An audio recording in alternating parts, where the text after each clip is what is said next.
Summer special chocolate ice cream ಕೇವಲ ಕೆಲವೇ ನಿಮಿಷದಲ್ಲಿ ಈ ರೀತಿ ಮಾಡಿ ತಿನ್ನಿ, ಆರೋಗ್ಯಕರವಾಗಿರಿ.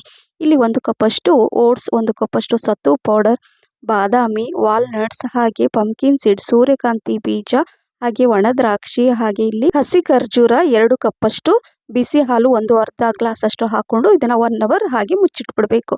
ನಂತರ ಮಿಕ್ಸಿ ಜಾರಲ್ಲಿ ಇದನ್ನೆಲ್ಲ ಹಾಕೊಂಡು 3 ಟೀ ಸ್ಪೂನ್ ಅಷ್ಟು ಮಿಲ್ಕ್ ಪೌಡರ್, ವೆನಿಲಾ ಎಸೆನ್ಸ್, ಹಾಗೆ 2 ಟೇಬಲ್ ಸ್ಪೂನ್ ಅಷ್ಟು ಕೋಕೋ ಪೌಡರ್, ಸ್ವಲ್ಪ ಹಾಲು ಹಾಕೊಂಡು ಫೈನ್ ಆಗಿ ಈ ರೀತಿಯಾಗಿ ಗ್ರೈಂಡ್ ಮಾಡಿಕೊಂಡು ನಂತರ ಈ ರೀತಿ ಒಂದು ಮೋಲ್ಡಲ್ಲಿ ತೆಗೆದುಬಿಟ್ಟು ಸ್ವಲ್ಪ ಕೋಕೋ ಪೌಡರ್ ಈ ಥರ ಎಲ್ಲ ಸ್ಪ್ರೆಡ್ ಮಾಡಿ ಇದನ್ನು 8 ಅವರ್ಸ್ ಫ್ರೀಝರಲ್ಲಿ ಇಡಬೇಕಾಗತ್ತೆ. 8 ಗಂಟೆಗಳ ನಂತರ ನಾನು ನೋಡಿ ಈ ಥರ ತೋರಿಸ್ತಾ ಇದ್ದೀನಿ, ಪರ್ಫೆಕ್ಟಾಗಿ home made chocolate ice cream ready.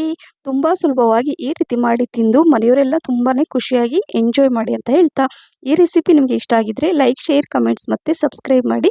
ನಿಮ್ಮ ಫ್ರೆಂಡ್ಸ್ ಮತ್ತು ಫ್ಯಾಮಿಲಿ ಕೂಡ ಶೇರ್ ಮಾಡಿ. Thank you for watching.